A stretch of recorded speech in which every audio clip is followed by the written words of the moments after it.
Good. So, welcome everybody to the June 1st full council meeting in the Sober Centre again. Welcome everyone. So the first item on the agenda is apologies for absence. We have 3 apologies: Councillor Scott, Councillor Thornton and Councillor Lucas.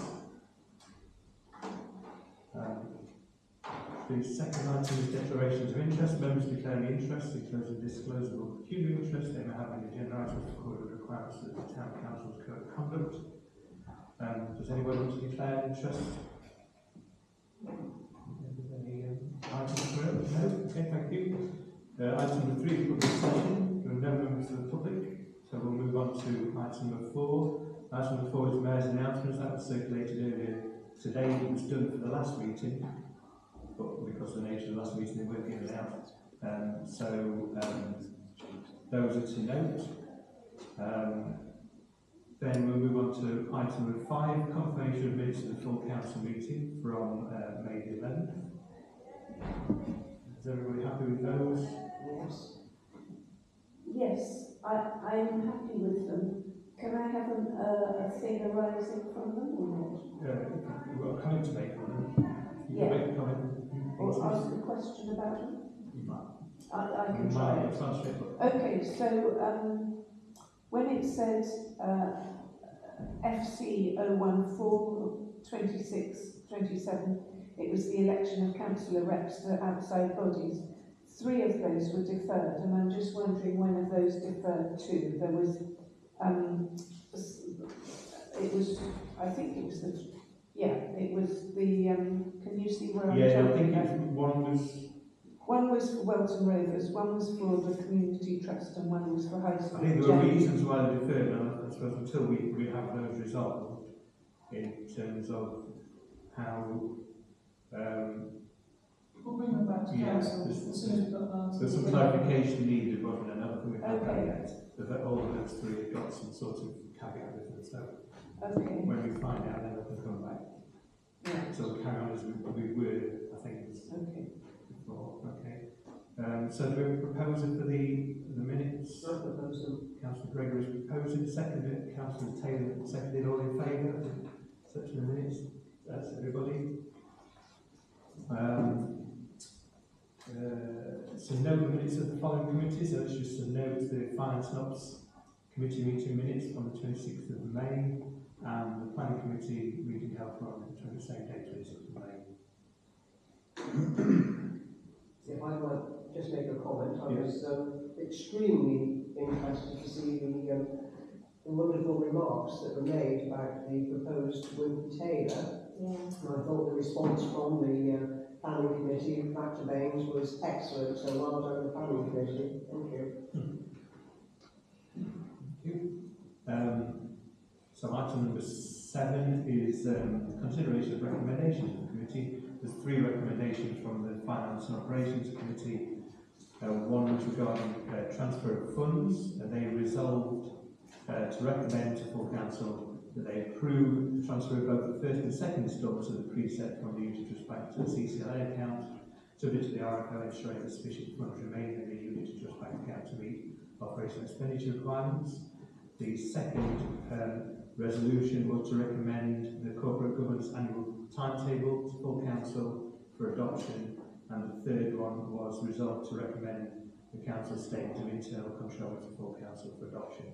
So those 3, so we vote on those 3 F&O resolutions. If anybody's got a comment, no. If not, then I have somebody to propose those. Councillor Hughes has proposed we accept those. Seconder, accept those recommendations. I'll second it. Councillor Gregory to second. All in favour? We're all in favour. Then we're on to item number 8, which is to appoint the chair and vice chair of the Planning Committee. The Planning Committee, Councillor Robertson continued in as the chair there, so I'd like to propose. Well, that was just for the meeting. So it was just for that, yeah. Right. Well, I'd like to propose that she continues, if I'm able. So we're proposing. You need to go through everything. Yeah, so we need to go through it. So I propose Councillor Robertson, if she's willing to do it. I would like to propose Tim Wells. And the second is for any... Yeah, so the second is for Councillor Robertson. Just still want to do it? It's not for me, yeah. I can take it later in the year, but no, not for now. Okay. Thank you, Bradley, I really appreciate that. It's, Yeah, because you know a lot about. the position of chair is to chair, Yeah. not really to know necessarily, and it sometimes can overwhelm the meeting. I feel sometimes it's better to have someone who contributes a lot separate from the role of who chairs. Okay, thank you, Tim. We have a seconder for Councillor Robertson. Councillor Hughes is seconding. Any other nominations? No. So all in favour of Councillor Robertson as chair of the planning committee? That's carried. Everybody? You vice chair? Yeah, okay. Vice chair of the planning committee? You? No, okay. Vice chair. You're vice. That's right. I'll propose Tim as vice. Okay, yeah, Tim. All right. Have you been seconded? Councillor Robertson seconded. All in favour of Tim, Councillor Wells as vice chair? That's carried, unanimous. Finance, item 9, to appoint the chair and vice chair of the Finance and Ops Committee. We, at the meeting, proposed and seconded Councillor Scott to continue as the chair, and Councillor Thornton as the vice. So I'd like to propose the same piece. I propose Councillor Scott as the chair of the committee. The second for Councillor Scott as Councillor Hughes is seconded. All in favour of Councillor... Oh, any other nominations? Sorry. No. All right. All in favour of Councillor Scott? Yeah, everyone's happy with that. So I'm going to propose Councillor Thornton as the vice or deputy chair of the committee. Seconded. Councillor Wells? Yeah, seconded. Any other nominations? No. All in favour of Councillor Thornton? Yeah, that's carried unanimously. Thank you very much. Item number 10, the Internal Auditor's Report. To consider and note the Internal Auditor's Report and completion of the relevant section of the annual return to follow. The recommendation is the Internal Auditor's Report, and any recommendations be noted. Which one's that one? Have you got that one there? Printed out. Do you want to go through that? Yeah. No, it's not, tonight's not the night to go through the entire internal. So we're just going to note it and come back to it later. It's going to F&O, isn't it? Yeah. Item number 11 is the annual return 25-26, the annual governance statement. So to complete and approve the annual governance statement for 25-26 for signature and subsequent submission to the external auditor. The recommendation is the annual governance statement be considered and signed in readiness submission to the external auditor. I think the clerk is going to read through the sections and the voting section as it appears. So you've all had a copy of the annual governance statement in your pack, and you satisfy yourselves as a council as a whole that you're happy with each of the assertions within it. I have a suggested response for you, but at the end of the day it is your decision. Assertion 1, my suggestion would be yes.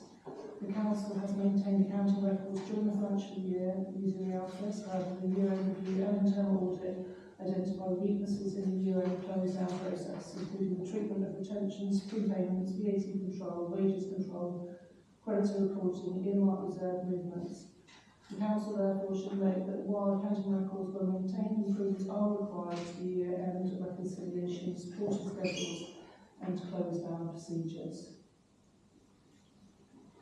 Would you like to vote on them one by one? Yes. So the recommendation is that we vote yes there, subject to all the... With corrective action noted. Corrective action. Any whether to propose? The vote for yes? Can you show me that picture again? Yeah, there's two that look the same. Yeah, that's it. Thank you. Yeah, I've got it.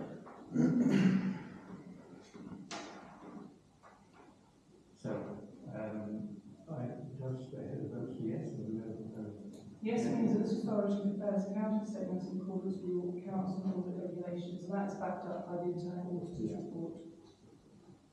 So I just got all in favour of it? Yep. Yeah, so okay, all in favour of voting yes? That's everybody. Two? Assertion 2, again, yes. The council has systems of internal control in place during the year, including financial regulations, budget reporting, payment approval arrangements, internal audit and member oversight. The internal auditor's overall conclusion was that a system of internal controls was in place, adequate for the purpose intended and effective, subject to recommendations raised. The council should acknowledge that further work is required in relation to payroll checks, asset verification, reserve movements and year-end review processes. So yes, with an action plan going forward. Yes means that the council may proper arrangements and accept the responsibility for safeguarding public money and resources in its charge. Okay. So recommendation is yes, so all in favour of yes? 1, 2, 3, 4, 5. All voted no? 1. An abstention? Councillor Wells? I've already said. Oh, you did vote, right, I see, so. Yeah, I mean, we haven't really had a chance to discuss this. You seem to be pushing it through at quite a pace. You can speak, I suppose, after the clerk has made a comment while I'm asking. Yeah. Okay. Yeah. But yeah, I mean, I sent an email round Yes. to this extent. If we have procedures in place to stop the council acting beyond its powers, then the procedures either aren't being followed or they're not clear. And I gave some examples which I think should be minuted in this AGAR return. One is that the council commenced the recruitment process before a resolution. So the expenditure and the staff activity was done without authorisation, which does not comply with we had maintained an adequate system of internal control. And I think that should be minuted. Sorry, but the expenditure and the Activity, council activity, office activity, if you like. Yeah. Proceeded before a council resolution. So there was nothing to authorise that. Yeah. So that does not, I'm not satisfied that that could happen, or I don't know what procedure should have stopped it. I don't know where to find that procedure, but it happened. So that's why I can't say I agree with statement 2. Sorry, can I now ask the question? So is there a procedure now that would stop that happening again? I mean, it was a mistake and we recognised it as such. Yeah, but is there something to stop that happening again? Stop mistakes happening. Well, that mistake. Experience, Yeah. you know, of course, yeah, absolutely. Okay. But I can't sit here and say the mistakes won't happen. No, I know that. I just wondered if there was a terms of reference or one of these things that means that it can't happen. There are standing orders, financial regulations, terms of reference, Yeah. and yes, we do our absolute best to make sure that we're adhering to those at all times. So there's always been an element of human error Yeah. with all the internal controls that we might have in place. Yeah. We're looking at one instance here, something. I know. Generally, across the year, internal controls would be good. It was just an instance which I know. has been raised previously. Thank you.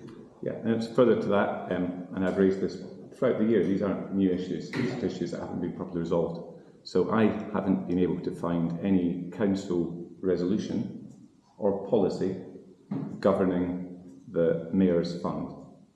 I've looked through all the archives. I can't find where council resolved to have this, although I can certainly find where it's budgeted.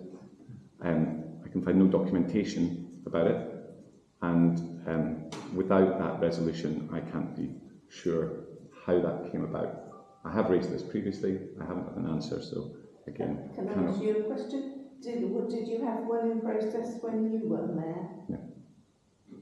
There was, as I've shared previously, there was a Mayor's Handbook, which has not been kept up to date. Okay. And I have suggested it is revised and kept up to date, and it would normally be adopted at the annual meeting of the council, but that hasn't happened for the second year running, and therefore I would question the legality of that.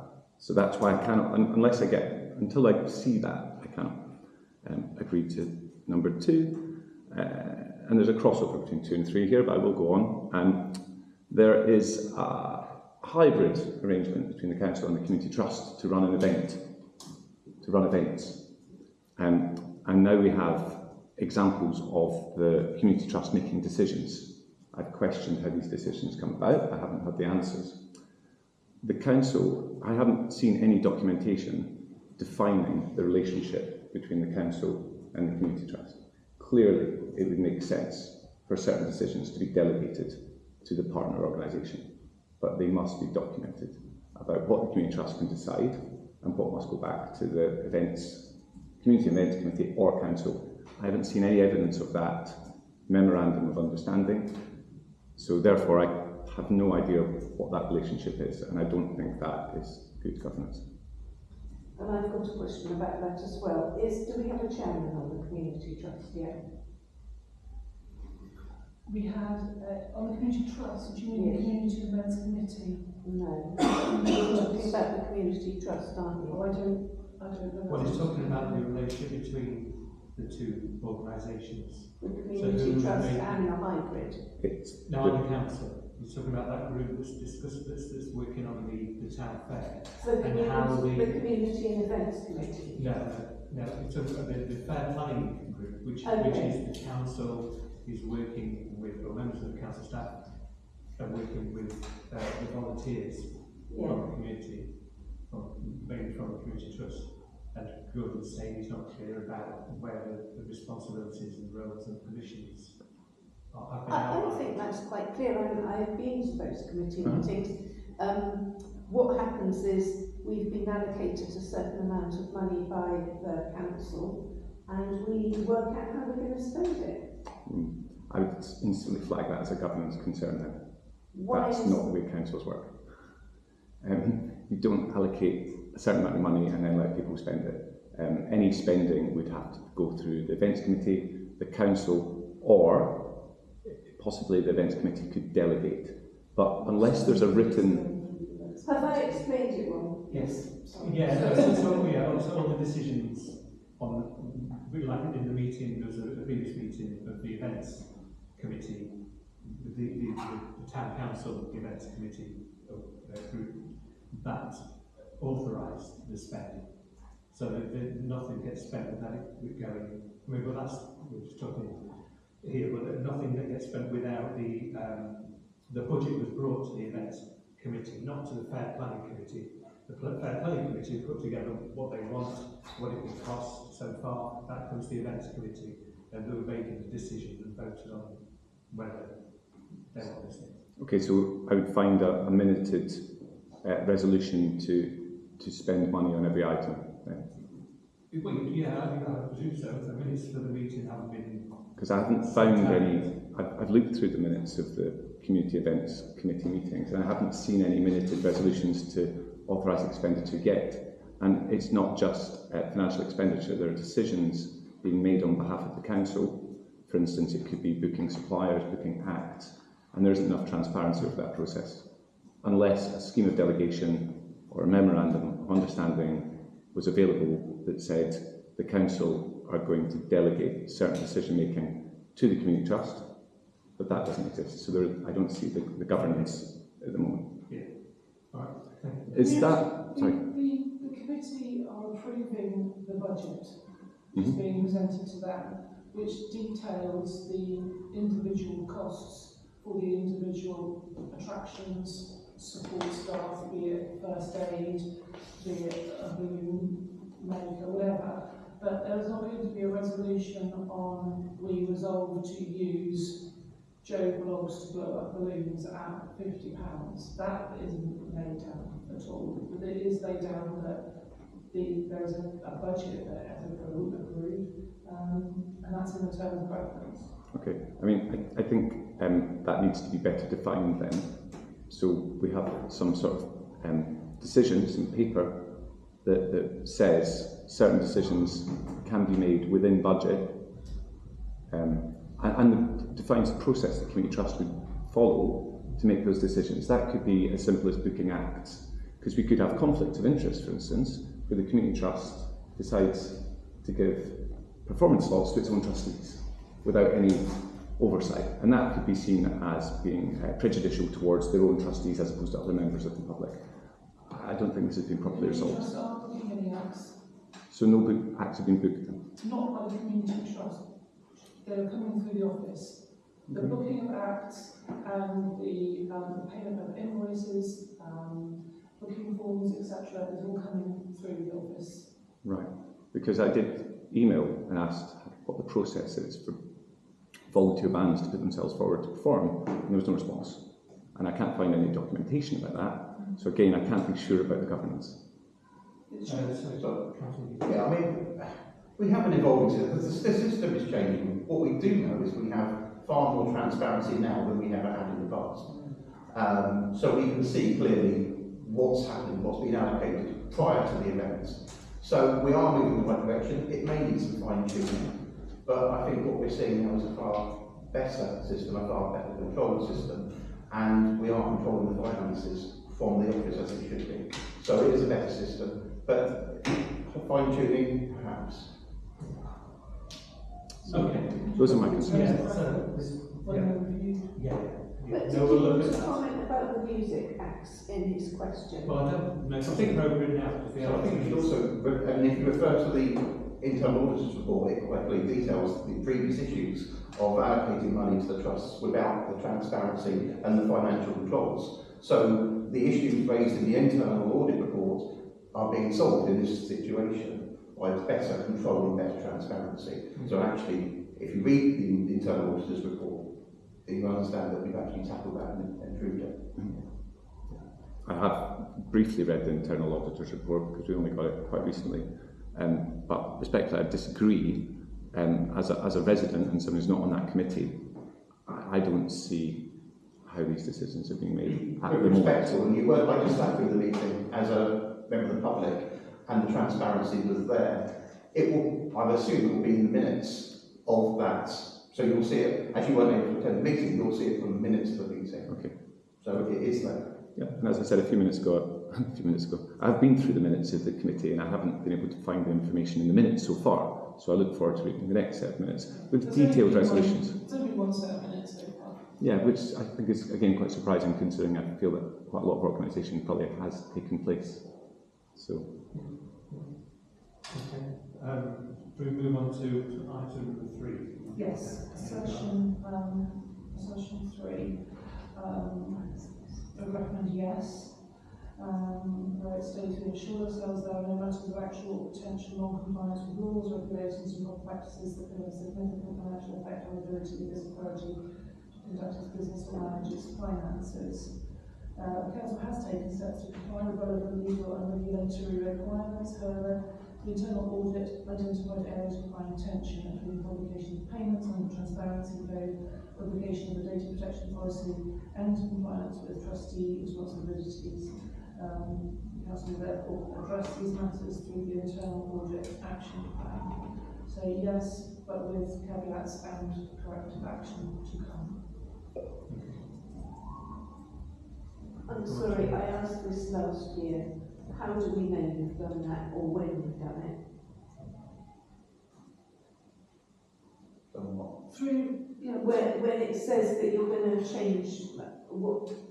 so there will be an action plan after the internal audit has gone to FNO the middle of June. An action plan for all the actions out of that audit will come through, and then that will be implemented by officers and monitored by finance operations and council. Lovely. So the recommendation is yes. All in favour of voting yes? That's 1, 2, 3, 4, 5, 6. Voting no? I'm afraid I have to vote no to that because I haven't seen the evidence, which may exist, but I haven't seen it, so that's why I have to vote no. And I think that should be minuted as well. And also the fact that I did mention some issues just briefly regarding assertion 2, which are relevant to this as well. Certainly, when it says yes means this authority has only done what it has the legal power to do and has complied with proper practice to do so. Well, we've already agreed that there's an example where that hasn't happened. So for that reason, I have to vote no. So what evidence do you need? What have you got in terms of evidence? What are you requesting in terms of evidence? I would like to see, I give the example, for instance, of the Mayor's Fund. So where's the council resolution which makes the Mayor's Fund legal? But we've moved on to item 3. So you mentioned you'd like to see evidence. It's relevant. You've not attended any of the F&O meetings where there's been quite significant discussion. So I'm just trying to resolve this by understanding what exactly you are asking for. Okay. So the evidence wouldn't be my attendance of an F&O meeting. The evidence would be a policy document which has been adopted by council and published on the website, and it would be in the minutes which I can refer to. And you believe that doesn't exist?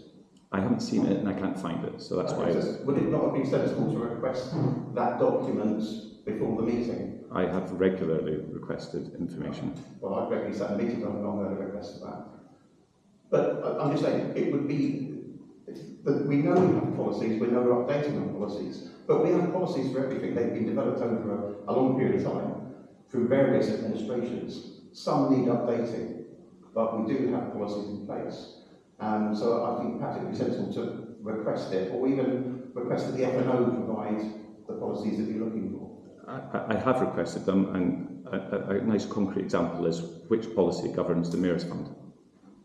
Okay, we keep going back to the Mayor Fund.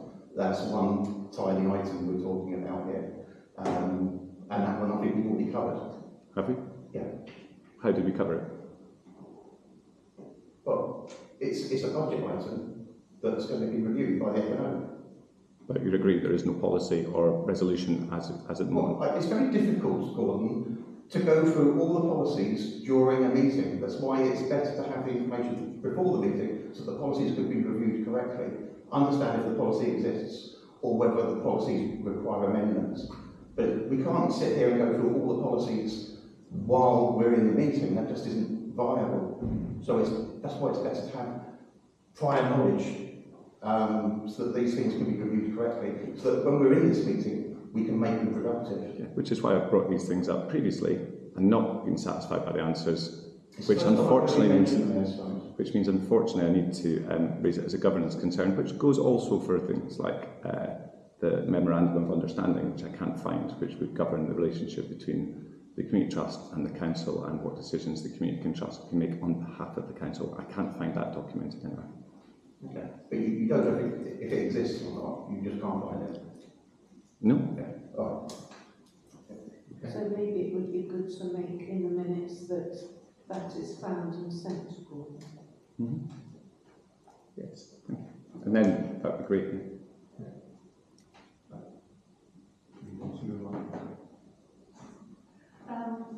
Number 4, yes, we provide a proper opportunity during the year for the exercise of electors' rights in accordance with the requirements of the accounts and audit regulations. The internal auditor confirms that he reports no issues in respect to these questions about the business authority's accounts. Question? I'll propose that. All in favour of voting yes? That's unanimous, yeah. Assertion 5. We carry out an assessment of the risks facing this authority and took appropriate steps to manage those risks, including the introduction of internal controls and or external insurance cover where required. The Council did review risk management arrangements and maintain insurance cover during the year. The internal auditor also noted improvements in risk assessment and investment arrangements. However, further work is required to update the fixed asset register, record insurance values, evidence and annual asset verification and ensure risk management arrangements remain comprehensive. Yes, but again, further improvement required.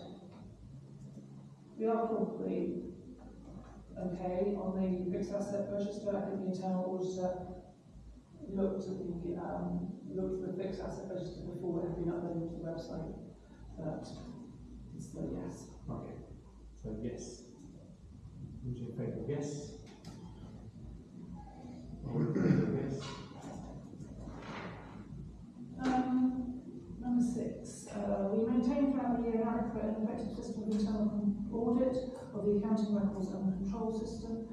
Yes, the council did maintain an independent and effective internal audit arrangement. Internal audit includes interim and year-end reviews and reports findings to the council. The council will review and monitor the action plan arising from the audit. 6, so item 6, all in favour of yes? Yep. Carried. 7, we took appropriate action on all matters raised in reports from internal and external audit. The council has responded to a number of previous audit recommendations with several matters recorded as implemented or progressed. Some recommendations remain outstanding, including payroll checks, fixed asset review, town hall financing analysis and trustee governance. This will be incorporated into the council action plan and monitored during 2026-27.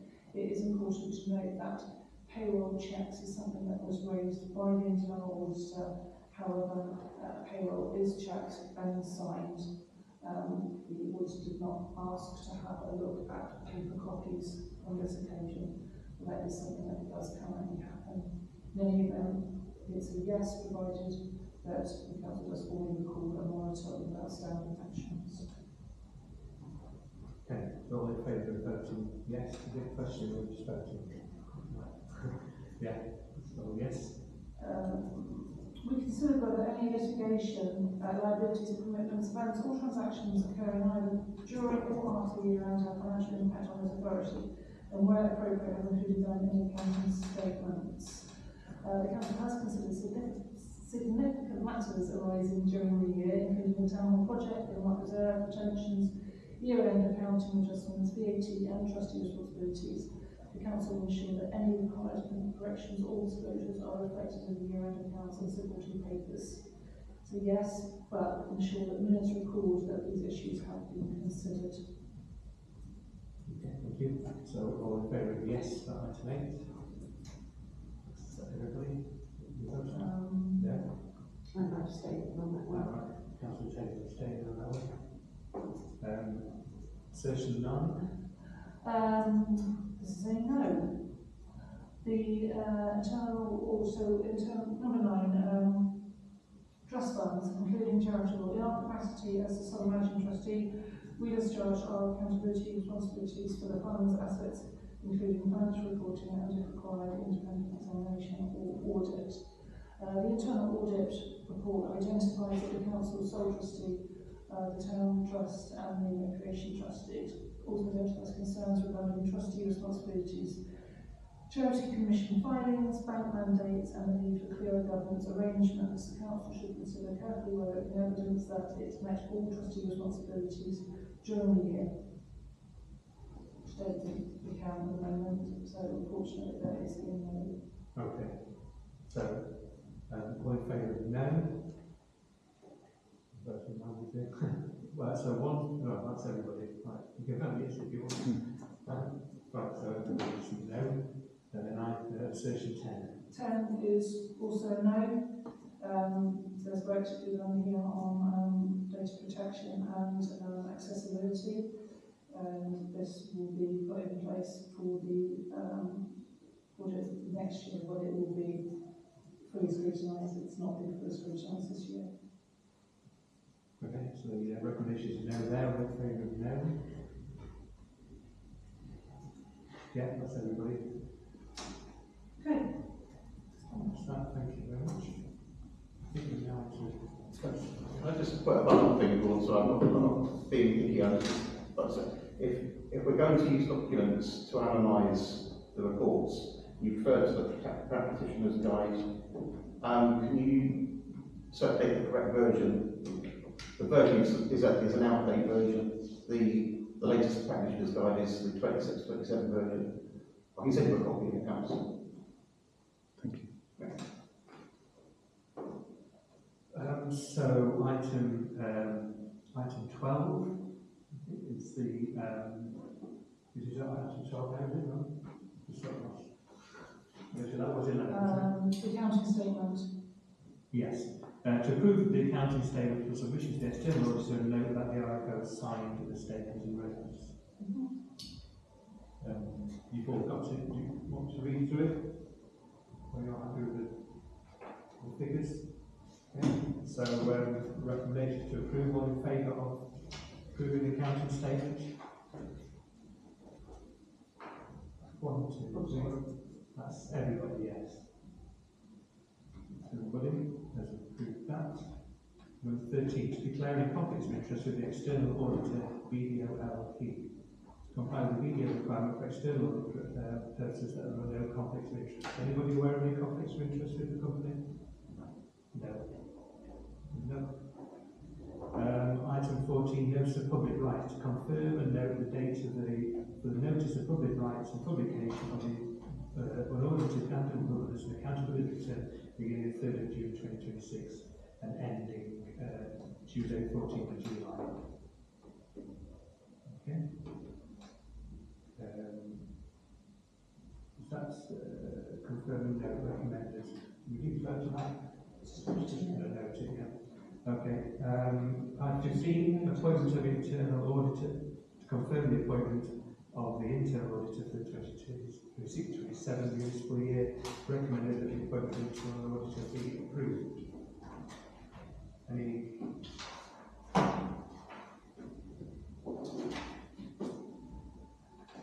JDH Business Services Limited.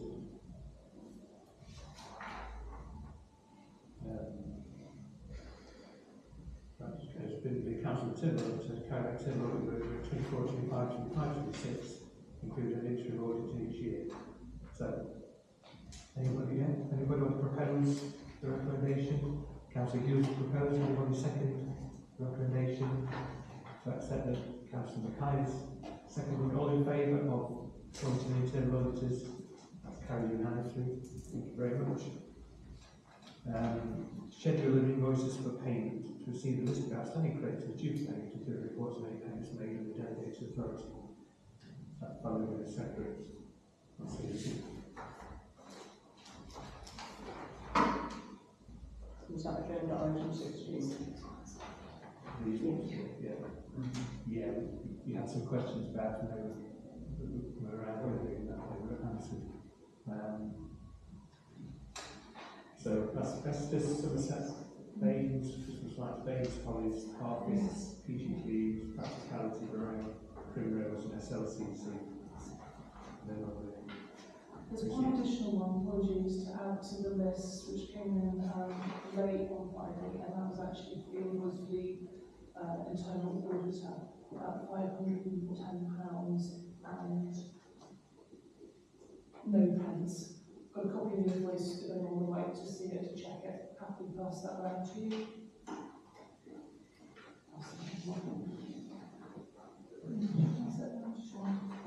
You didn't have this particular invoice in your pack. Would you just like to add this one to add this one to your approval list, please? Okay. That's good enough for me.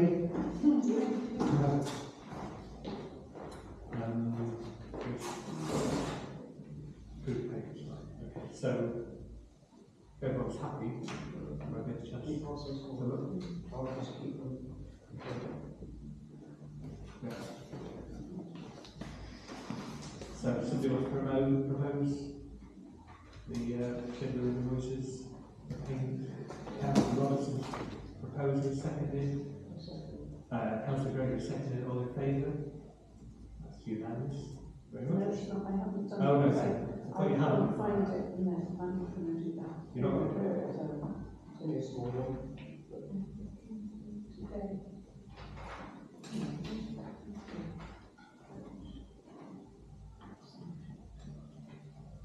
Did you just sign all that? I think it's a yes, additional.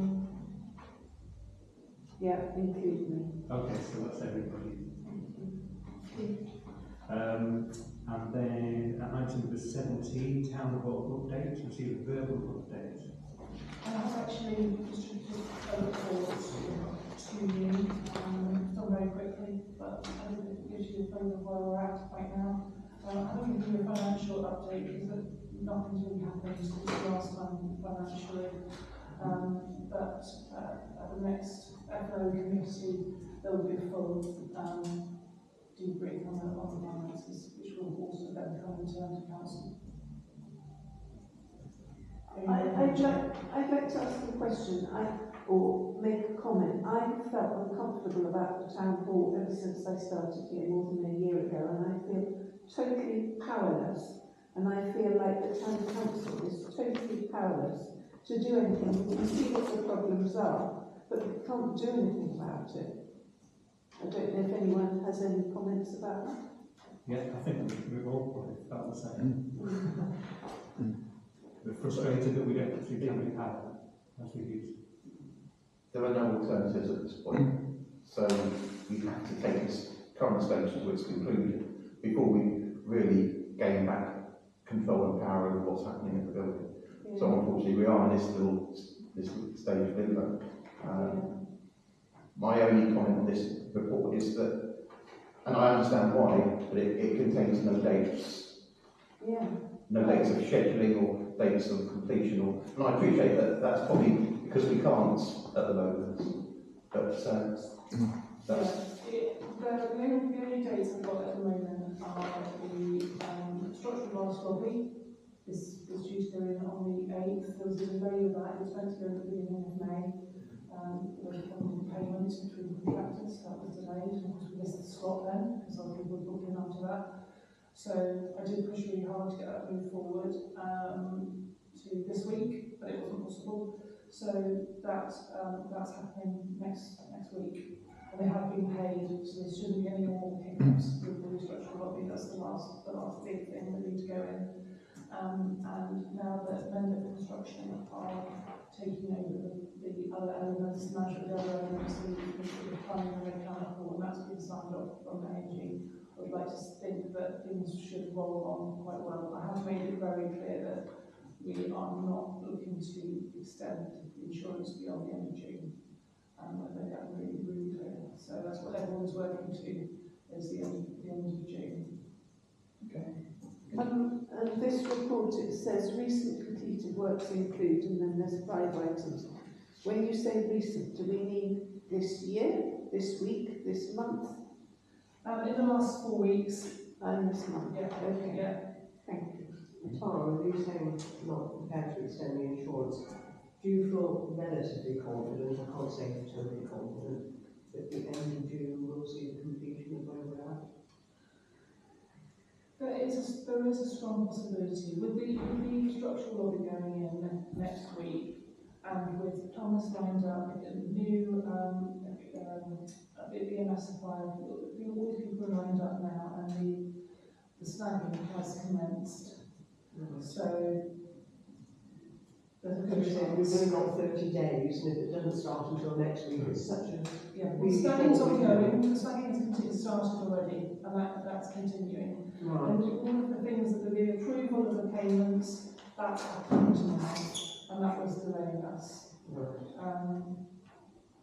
So does that include the upstairs as well? No, okay. But as the plumbing works have been done, does that mean work is starting on upstairs? there were leaks from upstairs which were holding up work, but they've been identified and resolved now. So that's quite a big step forward with regards to the heating, and getting the heating back on and getting the walls dug out, because unfortunately the short spell of very hot weather is not enough to get that to the point. And when we are ready to paint, they'll need a month's notice to shuffle their other jobs, because the painting was meant to be completed by the middle of January, I think it was. So they have to go on to other work they put aside in the So quite a long time for the brick upstairs and the rest of it. Yeah, okay. The council members. Yeah, so I appreciate the report. You know, we have seen progress this last year, essentially, from where almost ground to how halt. There isn't much we can do as a contract to entice them to finish, for want of a better word. Appreciate the use of the lever to complete things by the end of June in some respects. Don't really interest me that the ins and outs of the contract. Is there any terms in it to suggest when they might give notice for completion? That's what we're working towards now, as a notice of completion. Because that's the date that we want to push on to say, give me that date. I want that date by this date, and then that's what they're working towards. Because it's feasible. We could be a lot of pressure on the project manager of late because we haven't been getting any project timelines from the based on the contractor. completion programme. So yeah. she ended up doing one and giving it to them and getting them to approve it. Because that was the only way it was going to move forward. So, and that does have us completing at the end of June. Good. But things happen, don't Are you they? asking, Things go on. you asking for weekly Don't turn up. are you asking for weekly updates from the site of the completion of works in line with that? We will have a site. I put a stop to monthly site visits because there wasn't enough progress and they were hugely expensive. But we are touching base weekly now. Yeah, because if you come into those stages, this is when you can sort of get more proof, I suppose, and asking for things like weekly updates of the programme and stating if it's really terms of the contract are reasonable towards the date they might give you, as an incentive towards giving you the date for completion. It's just creating levers that are within the contract to keep them on top of stuff. And if there's a very clear programme outlined for the sequential delivery of these things and how they get together, then they can crack on with it and they can just green it on the programme. Something as simple as that to then feedback, so that it's just that end of the week you get that update, or the project manager does and fed back. It's kind of like cutting out the kind of like follow-on administration to get that contact back and to say that it's happening. So that you can, from your perspective, use. There's no real need for contract pushing at this stage. It should be used after completion. But in terms of the current state of affairs, it's leaning on them morally in the fact that council is requesting regular updates as such because the public eye is keenly on this still. Beautiful building will be finished in the summer, and they want to see the end of it too. It's just that sort of thing. It's all you've got really, isn't it? Coming back to what Mandy said about financial concerns and kind of timing control. Hopefully we can do amicable due diligence with the project manager and the project team to sort of satisfy whatever is in the contract, see what recourse there is for reclaiming anything. But I know that there's a report to F&O. I wonder whether that might come to full council in a private non-public. That will get shared after the F&O. Just to review it and consider, because whatever advice or whatever outcomes there is from that could be compared to the contract in terms of anything that we highlighted as attributable to anything that may be recoverable at the end. Let's go, see what that is in terms of the money and if there's reasonable consideration for legal action in line with the contract, and that's all we can do, because if we satisfy that and squeeze as hard as we can, that means that we've done due diligence. I have raised insurance costs, and all costs. Obviously all costs, but they are anything in the contract. The insurance, the additional project management, the additional administration. It's more. It's not just the no, absolutely. It's just the contract is written in a way that resolves the. So it excludes the contract for lots of things, but that may not then apply to another bit if it's something that's unreasonable. There's so much like that. So it may be that legal advice might be needed, but if we've got a decent team who can analyse that in the first instance and recommend contract advice basically on it, so we know what we do afterwards, that'd be useful. Thank you, Councillor Wells. Councillor McCann? Yeah, to follow on from what Tim said and what Mandy said, I think we're all in the dark about what's gone wrong, why it's got so wrong, and why it's cost so much money as well. Nobody knows. There's no information. There's nothing on our website. Nobody knows. And we hear different stories from every project manager, and the story seems to change constantly. And I think the council should consider in a future meeting getting an independent organisation to explain to us what's gone wrong, because I think we're 3 years late now, which is the entire life of this sort of sitting, this sort of term. 3 years late and an astronomical figure, and everyone seems to have a different answer. And clearly the council isn't able to get to the answer itself. And everyone seems to be costing more money. So unless we go to an external independent organisation that can say how well the project manager's done and how well the contractor's done, how will we ever know the answers? Because everyone seems to give us a different answer. Don't you agree? Yeah, thank you. Good recommendation. Councillor Wells, quickly. Sorry. Yes, just to follow that, good, absolutely appreciate the need for finding out what went wrong, but I'd rather pose that in the way that we said we identify learnings from this, because a very interesting meeting the night alluded to, just to hit briefly, the amount of projects Mr. Norton and surrounding area has acted at the moment for any investable community settlements and such from Section 106 developments, which are aggressively on the horizon, is quite, to be quite honest, embarrassing. And it'd be more the case that if we were to progress down contracts recovering funds, in the first instance, if there were, you know, clever ideas. The second instance, yes, to analyse what could be done differently in the future in terms of progressing projects to the point where they're standing, waiting for investment of public funds and they can be used diligently looking forward, because, you know, there's the mooted Town Hall Phase 2, which is, you know, towards the 10th of ready to restart at some point or another, and any funds that kind of come in needs to be. We need to have projects in this important to apply these things to. There is something to the tune of about £8 million sat in the Bain's awareness of unallocated or unused public funds as a result of Section 106 contributions. Of course, we also have sewer receipts, which should come in over the next 10 to 15 years. And I think that the fourth thought of, you know, we can scratch the itch and, you know, bait the minority, which I would call it, of those who are anarchised by individuals that will remain unnamed and so forth, for the, you know, media promotion, individual public gain in inverse context to, you know, what the council does as a collective. For the foresight, say there should be projects that the council puts money into in conjunction with Baines, and master planning in High Street and other things like that is a very important thing to look forward to, and that's where energy should go on future projects and future improvements to the community. Yeah, thank you.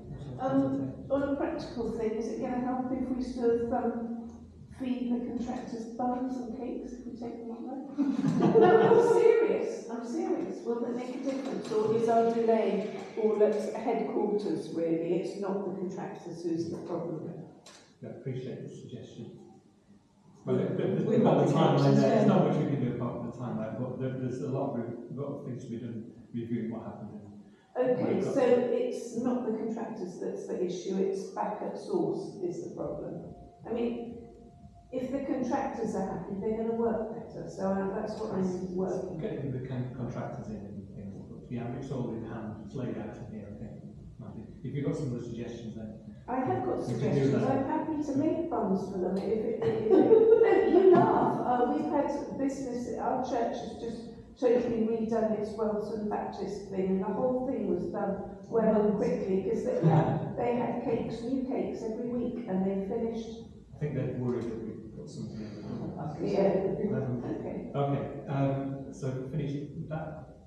Then we'll move on to item 18, Baines local plan update. To note that local plan timetable and key dates from Baines. So 21st of May, report on the local plan due to be presented to the Council Plan to the Sustainability Policy Development and Scrutiny Panel. 10th of June, draft local plan is discussed at the Cabinet meeting. Late June, draft local plan is approved and a public consultation begins. Then the autumn, subject to consideration, approval of the Council draft plan, consultation response submitted to the planning inspectorate. So that's just to be aware of the proposed dates. Right. Yes. The dates are wrong. Okay, dates are on. They've already slipped. They've already. So Yeah, the 10th of June meeting has been cancelled. All right. It's now going into July before they start looking at the draft. Right. So it's slipped. Okay. Well, we've got a list of what they're going to do, but not necessarily. Exactly. It's the order they're going to do things, Yes. but not on the timescale that they say it is. Thank you. Now. Thank you. And that brings us on to item 19, date of the next full council meeting, which is Monday the 6th of July 2026, again in the small hall at the Service Centre at 7 p.m. Before you close, may I make a statement, please? Yes. Going back to your mayor's statement, Yes. not that I really support these YouTube things, but in fact I watched it this afternoon, the young lady with her dog that speaks. I thought it was very interesting when she done one Overbrook. She made an emphasis on something that I have made an emphasis on, and I think Councillor Hughes has, is the opening onto Northmead Road. And the reason I'm just mentioning it now, I'm going to write to the clerk and ask for an agenda item in September to see whether there's a possibility of putting something in next year's budget to improve Wellerbrook. And I would urge anyone, if they have a moment and they're wanting to go for a walk, to go through Waterside Valley, which is under the management of Westfield Council, which obviously Somer Valley have worked very hard, and it's really quite wonderful. And there's some very transferable things there that could improve Wellerbrook. So I'm just telling everybody, I am going to write to the clerk to see if we can make this a budgeted item for next year to improve Wellerbrook. Just so you're all aware. Thank you. Thank you. With that, the meeting's closed.